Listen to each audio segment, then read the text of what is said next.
नमस्कार, मैं हूं आपके साथ विशाल कालरा। आप देख रहे हैं एफएम न्यूज। उत्तराखंड में अब मदरसा शिक्षा बोर्ड के लिए कोई जगह नहीं होगी।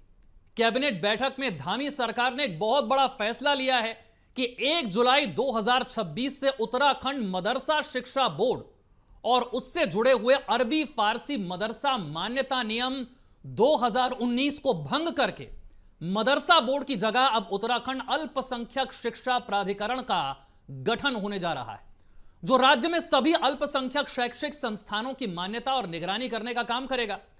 अभी तक उत्तराखंड में मदरसा बोर्ड के अंतर्गत 452 मदरसे रजिस्टर्ड थे, जिन्हें अब नए सिरे से नियमों के तहत मान्यता लेनी होगी। और इसके साथ ही अब उत्तराखंड में सिख और जैन धर्म के लोगों को भी अल्पसंख्यक ही माना जाएगा। मतलब साफ है कि उत्तराखंड में सिख और जैन धर्म की ओर से चलाए जा रहे स्कूल भी उत्तराखंड अल्पसंख्यक शिक्षा प्राधिकरण के अंतर्गत आएंगे। वहीं जब धामी सरकार ने मदरसा बोर्ड को खत्म करने का फैसला किया तो जाहिर सी बात है कि कांग्रेस को मिर्ची लगनी थी। कांग्रेस ने सरकार के इस फैसले का विरोध करते हुए कहा कि सरकार के पास जनता से जुड़ा हुआ कोई ठोस मुद्दा तो है नहीं, लिहाजा सरकार विशेष समुदाय को निशाना बना रही है। इसी पर बात करने के लिए उत्तराखंड वक्फ बोर्ड के चेयरमैन शादाब शम्स साहब हमारे साथ जुड़ गए। सर, बहुत स्वागत और बहुत शुक्रिया, आपने हमारे लिए वक्त निकाला। बहुत बहुत धन्यवाद विशाल जी। शादाब जी, आप एक के बाद एक ऐसे बड़े और क्रांतिकारी फैसले ले रहे हैं, या यूं कहूं कि विवादित फैसले ले रहे हैं कि विपक्ष को मिर्ची तो लगेगी। अभी तो वक्फ बोर्ड वाला विवाद थमा नहीं है कि अब आप मदरसा बोर्ड को खत्म करने का ऐलान कर रहे हैं। देखिए विशाल, ये देवभूमि उत्तराखंड है और युवा मुख्यमंत्री पुष्कर सिंह धामी जिस तरह से लोगों की हार्ट बीट को समझ रहे हैं, वो देश के लोगों के भावनाओं को समझ रहे हैं और बेहतर करने की दिशा में लगातार अच्छे से अच्छे स्टेप्स उठा रहे हैं। मुझे लगता है कि वो काबिले तारीफ है। उसकी जितनी तारीफ की जाए युवा मुख्यमंत्री की उतनी कम है। मैं बधाई देता हूं पूरी धामी सरकार को कि उन्होंने एक बहुत शानदार निर्णय अल्पसंख्यक शिक्षा प्राधिकरण के रूप में लिया। और इसमें बिल्कुल कोई शक नहीं है कि जब आप अल्पसंख्यकों की बात करते हैं तो अल्पसंख्यकों में केवल मुसलमान नहीं आते। जो एक परसेप्शन बना था, अल्पसंख्यकों में सिख भी हैं, क्रिश्चियन भी हैं, जैन भी हैं, बौद्ध भी हैं, पारसी भी हैं। तो आप केवल उसे अल्पसंख्यक के नाम से सिर्फ मुस्लिम्स को ही टारगेट करके राजनीति करें, वो ठीक नहीं था। उसका सही प्रारूप भारतीय जनता पार्टी ने दिखाया। रही बात मदरसा बोर्ड की और मदरसा शिक्षा की, किसी कीमत पर भी मैं ये मानता हूं कि जो मदरसों का पाठ्यक्रम देवभूमि उत्तराखंड में चल रहा था, ये बच्चों के साथ अन्याय हो रहा था। और हम सब जानते हैं कि देवभूमि उत्तराखंड ने भी कुछ ही समय पहले यूसीसी को लागू किया, यानी कि uniform civil code. Uniform civil code uniformity लाता है, वन नेशन वन लॉ, सबके लिए एक जैसा कानून, सब एक जैसे एक्ट के साथ गवर्न किए जाएं। उसी तर्ज को एक कदम और आगे बढ़ाते हुए मेरे युवा मुख्यमंत्री पुष्कर सिंह धामी ने कहा कि अब वन नेशन वन एजुकेशन पे हम आगे बढ़ेंगे। क्या गरीब मुसलमान बच्चों को यह अधिकार नहीं होना चाहिए कि वो भी शिक्षा का अधिकार प्राप्त कर सके? क्या वो इस देश के बच्चे नहीं है? क्या तुष्टीकरण की राजनीति का शिकार केवल और केवल उन बच्चों को तब तक होना पड़ेगा जब तक ये पॉलिटिकल पार्टी उस सोच से बाहर नहीं आएंगी? तो उस सोच से बाहर लाने के लिए मुस्लिम बच्चों को केवल और केवल एक धार्मिक शिक्षा के नाम पे अरबी तक न सीमित रहना पड़े, उसको भी सब कुछ सीखने के लिए मिले, तो वो भी जो उत्तराखंड का आम बच्चा उत्तराखंड सिलेबस पढ़ रहा है, उत्तराखंड शिक्षा परिषद का जो सिलेबस है वो पढ़ रहा है, यानी कि एनसीईआरटी सीबीएसई बोर्ड का पैटर्न पढ़ रहा है, वो मेरा बच्चा क्यों ना पढ़े, वो मुसलमान क्यों ना पढ़े?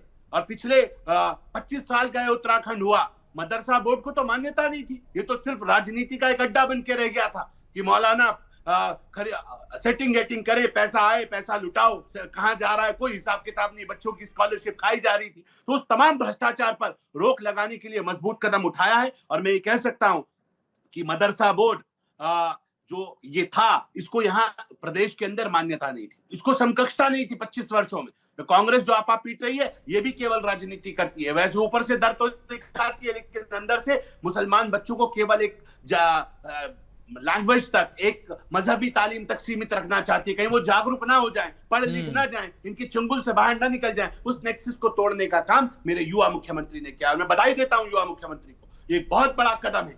और मैं ये कहता हूं अब मुस्लिम बच्चों को भी पर मिलेंगे। अब वो भी हाफिज कुरान के साथ साथ डॉक्टर, इंजीनियर, फिलोसोफर बनकर डॉक्टर एपीजे अब्दुल कलाम के रास्ते पे आगे बढ़ पाएंगे। वो भी अब ये जो हमारी समझ में नहीं आ रहा था, ये जो चल रहा है सिस्टम कि भाई मस्जिदों मदरसों में लगातार बच्चे पढ़ रहे हैं, भाई मदरसों से पढ़ के अगर वो केवल अरबी और कुरान पढ़ेंगे तो वो क्या करेंगे जब उनकी डिग्रियों की वैल्यू नहीं होगी, उनके पास डिग्री नहीं होगी, उनके 14-15 साल पढ़ने के बाद भी उनके पासपोर्ट पे अनपढ़ लिखा जाएगा, कहां जाएंगे ये मुस्लिम बच्चे भी?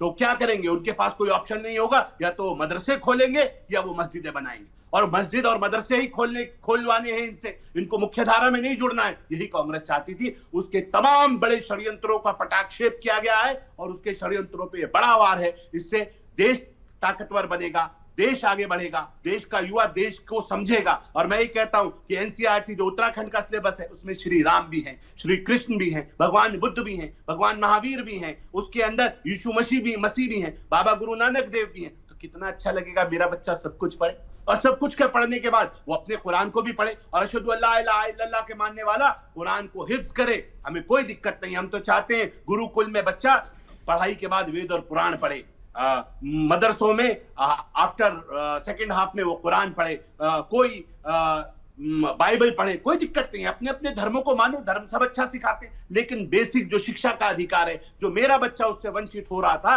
अब उसको भी न्याय मिलेगा। और केवल अल्पसंख्यकों के नाम पे जो मुसलमानों का अपीजमेंट पॉलिटिक्स चल रही थी, बाकी लोग क्या घास छीलने जाएंगे? गुरमुखी की बात क्यों नहीं करते हैं? पाली भाषा की बात क्यों नहीं करते? क्या गुरमुखी को सम्मान नहीं मिलना चाहिए? क्या पाली भाषा को सम्मान नहीं मिलना चाहिए? तो हमारा मानना है सबको सम्मान मिले, यही है सबका साथ, सबका विकास, सबका विश्वास। और वो माननीय मुख्यमंत्री और हम सबके प्रयासों से कहीं ना कहीं धरातल पर उतरता हुआ दिखाई दे रहा है। मैं कह सकता हूं ये देवभूमि उत्तराखंड है, और देवभूमि उत्तराखंड में जब कोई बात निकलती है तो निकलती नहीं है, वो देवताओं का आशीर्वाद होता है, वो आपके मुख से निकलवाई जाती है। और ये बात उभरते हुए भारत को और बदलती हुई शिक्षा नीति की ओर मुस्लिम जगत में तो मैं ये कह सकता हूं बड़ी क्रांति के रूप में इसे देखा जाएगा। अब मेरे बच्चे भी, जो मुस्लिम समाज के बच्चे भी हैं, अब वो अनपढ़ नहीं रहेंगे। ये सिर्फ मदरसे किसी एक धर्म तक सीमित होकर और केवल ये राजनीतिक अखाड़े बन के नहीं रहेंगे। ये कट्टर, वो क्या बोलते हैं उसे, कठमुल्ला पैदा नहीं करेंगे। ये एक मौलाना पैदा करेंगे, ये आलिम पैदा करेंगे, और यहां से पढ़ा लिखा बच्चा हुब्बुल वतनी निफ्सुल ईमान का मानने वाला होगा। वो वतन से मोहब्बत, ईमान का एक आधा हिस्सा है, बड़ा हिस्सा है, ये मानेगा वो, और देश के ऊपर समर्पण भाव उसका रहेगा, तन समर्पित, मन समर्पित, और ये जीवन समर्पित। वो उस ट्रैक पे आगे बढ़ेगा। और मैं मानता हूं कि बहुत शानदार कदम युवा मुख्यमंत्री ने लिया है। दिल की गहराइयों से युवा मुख्यमंत्री को बहुत बहुत बधाई और धन्यवाद। शादाब शम्स साहब, आपकी बातों को कोई इस्लामिक धर्मगुरु सुन लेगा तो बड़ा नाराज हो जाएगा, शायद आपसे कहेगा कि शायद शादाब शम्स साहब ने इस्लाम छोड़ दिया है, आरएसएस से जुड़ गए हैं और उन्हीं की भाषा बोलने लगे हैं। ये भी पूछ सकता है आपसे कि आप इतनी खुलकर मदरसों की आलोचना क्यों कर रहे हैं? मदरसों से दिक्कत है क्या बीजेपी को? बर्बाद कर दिया हमारे, मैं कह रहा हूं विशाल भाई, बर्बाद कर दिया मुस्लिम बच्चों का फ्यूचर।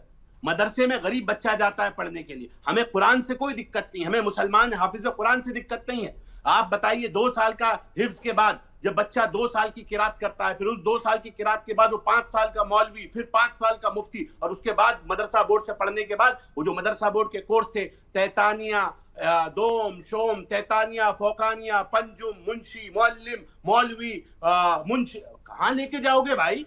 क्या पढ़ा रहे हो? ये कौन फारसी पढ़ रहा है आज के दौर में? मेरे बच्चों को जरूरत है इंग्लिश की, मेरे बच्चों को जरूरत है साइंस की, मेरे बच्चों को जरूरत है मैथ्स की, मेरे बच्चों को जरूरत है अपनी लैंग्वेजेस की। हम अपना पढ़ें, पढ़ लिख के जो बाकी समाज आगे बढ़ रहे हैं, मुख्य धारा में जुड़ रहे हैं, वो नहीं पढ़ा रहे हो। बच्चों को क्या बनाना चाहते हो? टीवी से दूर कर देंगे, न्यूज चैनल से दूर कर देंगे, केवल और केवल एक धर्मशास्त्र पढ़ो। ये नहीं होगा। मेरे नबी ने फरमाया, ये अल्लाह का इस्लाम क्या है? अल्लाह का इस्लाम यह है कि नबी मोहम्मद साहब ने पहली आयत नाजिल हुई वो थी इक़रा बिस्मि रब्बिकल लज़ी खलक़, पढ़ो। फिर मोहम्मद साहब ने कहा इल्म हासिल करने के लिए अगर चीन तक जाना पड़े तो जाओ। अब चीन में मदरसे नहीं थे, चीन में कोई नबी नहीं थे, लेकिन कहा नॉलेज गेन करनी है तो आपको कहीं दूर तक भी जाना पड़े तो जाओ। उसके बाद कहा आज जहां मोहम्मद साहब जिस घर में पैदा हुए, मक्का के अंदर जो घर है, वहां लाइब्रेरी बनाई गई है और हर धर्म की किताबें उस लाइब्रेरी में मौजूद हैं। आज चीख चीख के वो लाइब्रेरी मक्का के अंदर कह रही है, मक्का के अंदर वो कह रही है पढ़ो पढ़ो पढ़ो, और ये कह रहे नहीं केवल एक ही पढ़ो, इतना ही पढ़ो, क्योंकि इनकी दुकान बंद हो जाएगी। ये मुल्ला का इस्लाम हम चलने नहीं देंगे।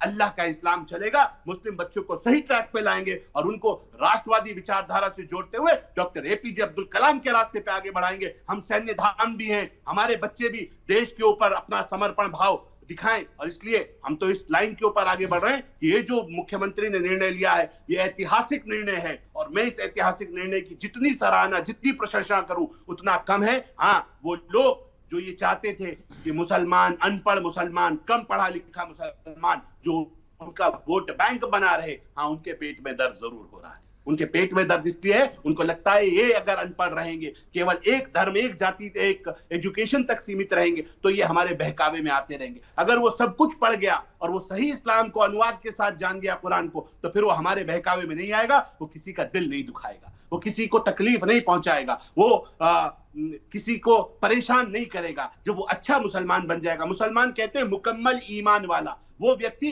जिसकी हर बात में ईमान हो, ईमान मतलब धर्म हो, सत्य हो, उसकी जीभा पे सत्य हो, उसकी आंखों में सच हो, ईमानदारी हो, वो किसी को गंदी निगाह से ना देखे, वो किसी को जबान से गंदे बोल ना बोले, उसकी वजह से उसकी मानसिकता गंदी ना हो, जिसका सब कुछ ईमानदार, वो ईमान वाला, मुकम्मल ईमान वाला मुसलमान। लेकिन आज हम तमाम पता नहीं कौन सा इस्लाम सीख रहे हैं, कौन से इस्लाम पे चल रहे हैं, तो हमें तकलीफ है और हमें उम्मीद है कि नई विचार, नई सोच के साथ, ये मोदी का भारत है, ये धामी का उत्तराखंड है और हम नई सोच के साथ आगे बढ़ेंगे, नया भारत बनाएंगे। और मुझे उम्मीद है न डरेंगे, न डराएंगे, न लड़ेंगे, न लड़ाएंगे, श्रेष्ठ भारत बनाएंगे। उस दिशा में अब देश चल निकला है। पर शादाब शम्स साहब, बहुत सारे लोगों को लगता है कि उत्तराखंड अब बीजेपी की एक नई प्रयोगशाला से बन गई है।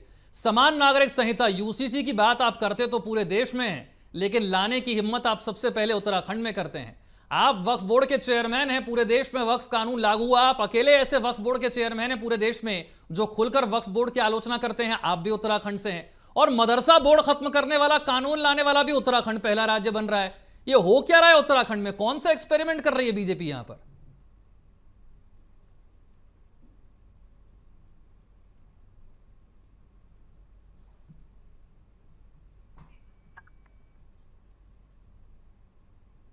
है यहाँ की हर स्रोत में गंगा जल है, यहाँ न्याय, यहाँ किसी के साथ है, ईमानदारी के साथ सरकारें चलती हैं और उसका जीता जागता उदाहरण है कि उत्तराखंड पहला स्टेट है जिसके अंदर प्रत्येक व्यक्ति को 5 लाख रुपए का मुफ्त इलाज है।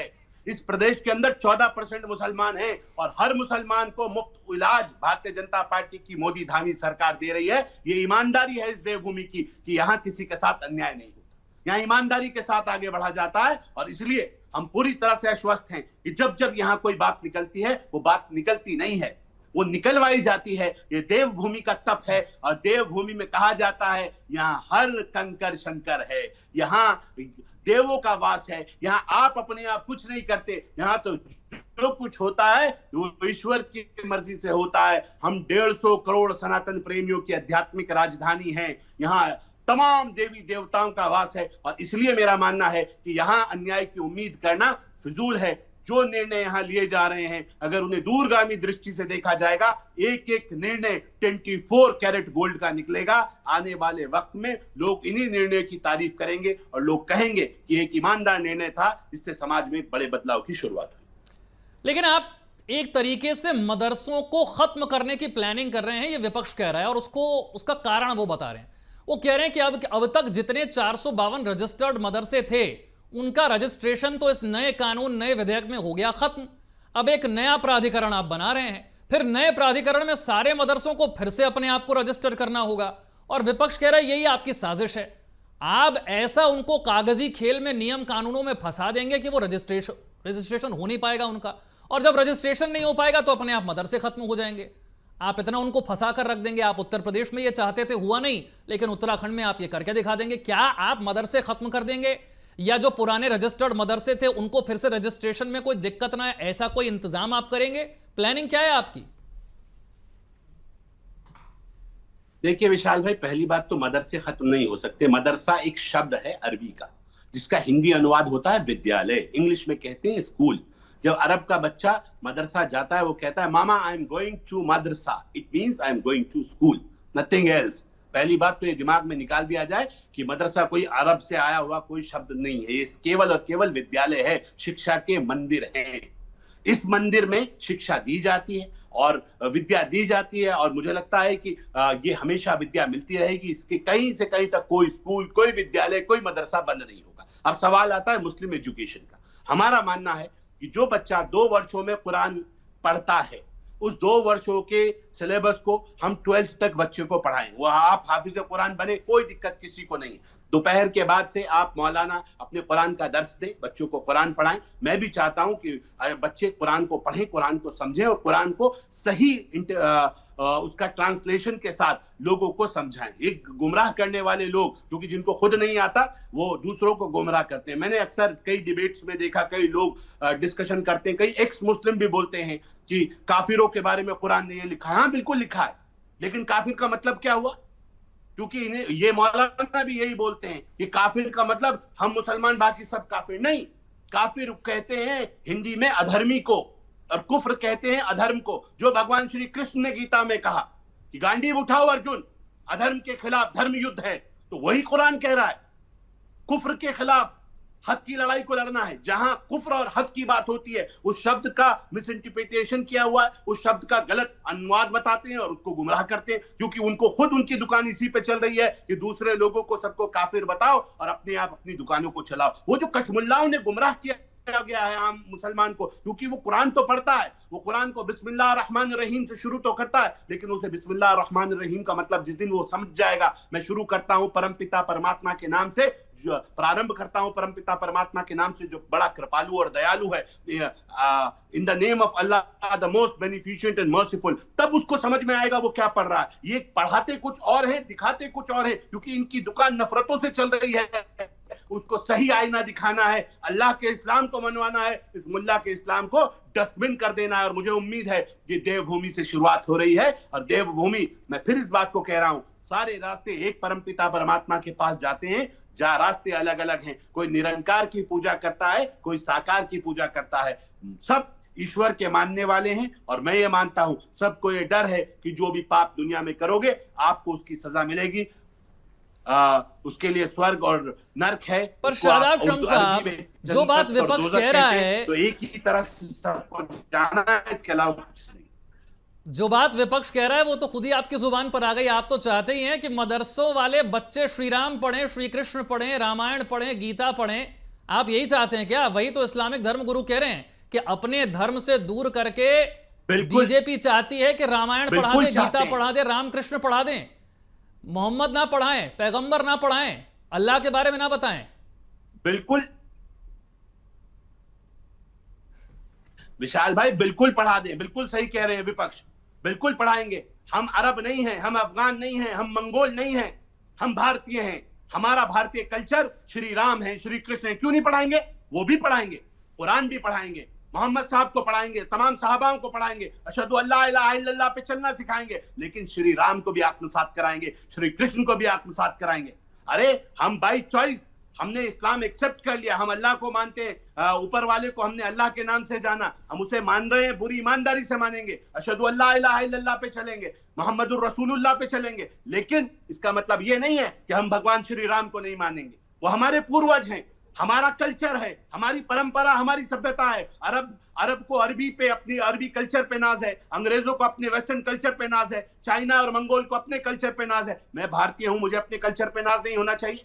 ये जो अरबीकरण किया जा रहा है मुसलमानों का इस देश के अंदर, इससे आपत्ति है। भारतीय मुसलमान बन के रहिए, ईमानदार इस्लाम पे चलिए, कोई दिक्कत नहीं आएगी। अपने बड़ों को, अपने पूर्वजों को ईमानदारी से इज्जत देते हुए आप आगे बढ़िए, परमपिता परमात्मा की आराधना कीजिए, हमें कोई दिक्कत नहीं है। हम सिर्फ इतना कह रहे हैं, गलत ट्रैक पे नहीं। हम मुसलमान बच्चों को मजबूत मुसलमान बनाना चाहते हैं, लेकिन वो भारतीय मुसलमान बन के मुसलमान बने, वो अरब का मुसलमान बन के मुसलमान नहीं रहे, वो भारतीय मुसलमान बन के मुसलमान रहे। केवल और केवल लड़ाई इसकी है, हमारी लड़ाई किसी मजहब से नहीं है। मैं खुद इस्लाम का मानने वाला हूं, अल्हम्दुलिल्लाह मजबूत मुसलमान हूं, 3-3 बार हज किए, उम्रे किए, कुरान का तालिबे इल्म हूं, और बड़ी जिम्मेदारी से इस बात को कहता हूं, भारतीय मुसलमानों के लिए किसी के दिल में कोई खरोच और कोई नफरत नहीं है। नफरत है वो लोग, उन लोगों के लिए जो अपने आप को अरब से जोड़ते हैं, जो अपने आप को बुखारा से जोड़ते हैं, जो अपने आप को मदीना से जोड़ते हैं, जो अपने आप को अलग अलग जगह से जोड़ते हैं, और मेरे कल्चर के ऊपर अपने कल्चर को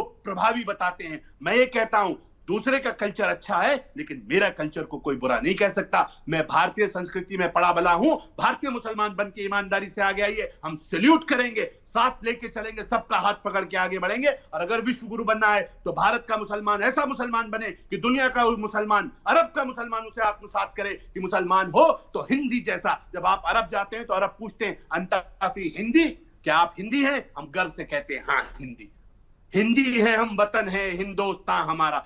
कुछ बात है हमारी ना, तो उस अपने कल्चर को छोड़ना नहीं है, उस कल्चर को पकड़ के रखना है। और हम भारतीय संस्कृति का डंका पूरे विश्व में बनाएंगे। विश्व गुरु तभी बन पाएंगे जब हमारे कमजोर भी ताकतवर बनेंगे, और वो तभी बन पाएंगे कमजोर ताकतवर जब अपनी कल्चर, अपनी परंपराओं और अपनी सभ्यताओं को सम्मान देके हम आगे बढ़ेंगे। नहीं, कल्चर की बात तो ठीक है, लेकिन इस्लामिक धर्म गुरु जो कहते हैं, हमने भी सुना है, और विपक्ष के बड़े बड़े जो मुस्लिम नेता हैं वो कहते हैं कि वंदे मातरम तक नहीं बोलेंगे, क्योंकि इस्लाम कहता है कि वंदन करना यानी कि झुकना अल्लाह के अलावा किसी के सामने संभव नहीं है।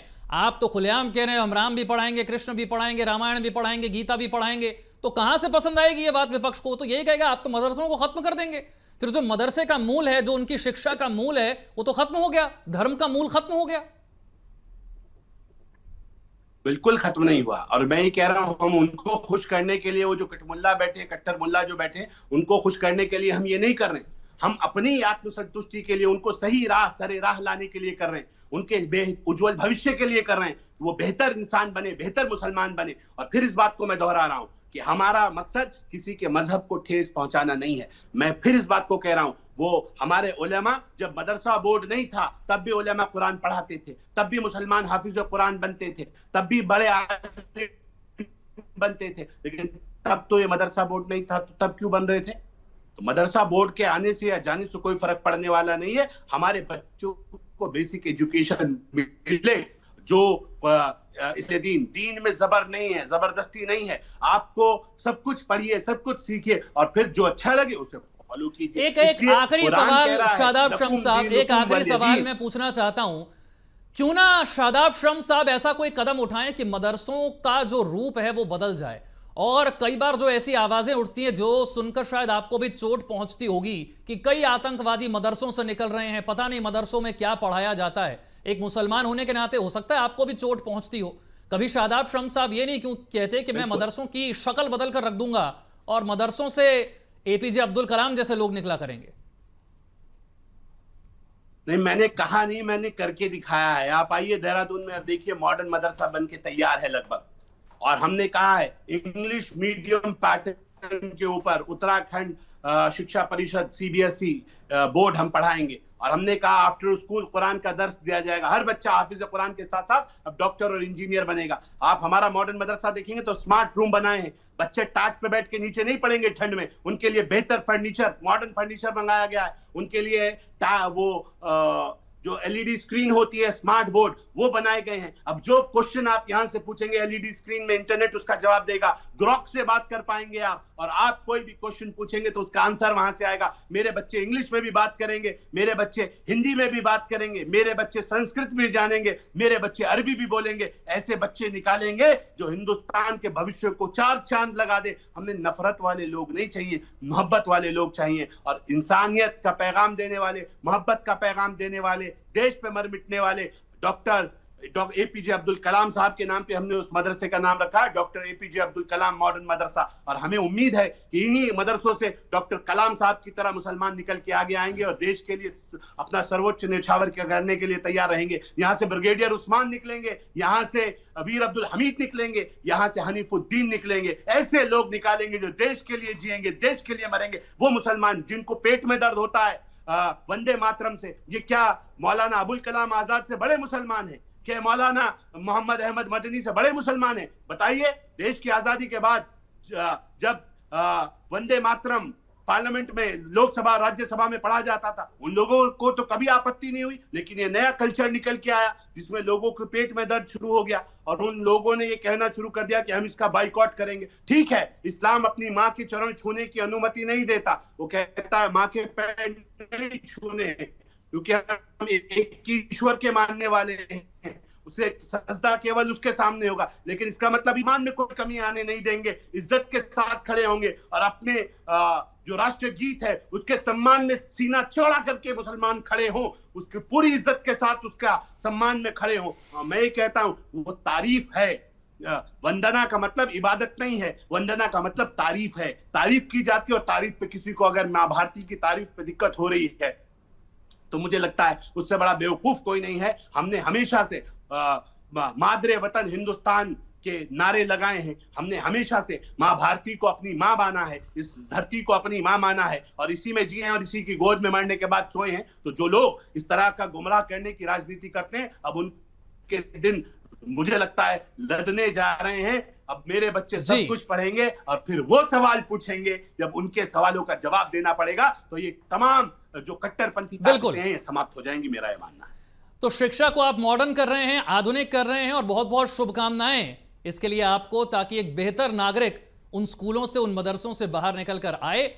एक बड़ी क्रांति उत्तराखंड कर रहा है और बड़े फैसले ले रहा है। शुभकामनाएं हमारी तरफ से कि आपका यह प्रयोग सफल हो और जैसा कि मैंने कहा, एक बेहतर नागरिक बनने में आप हमारे छात्रों की मदद कर सके। बहुत बहुत शुक्रिया शादाब शम्स साहब, आपने हमारे लिए वक्त निकाला बातचीत के लिए, शुक्रिया। वक्त एक छोटे से ब्रेक का है।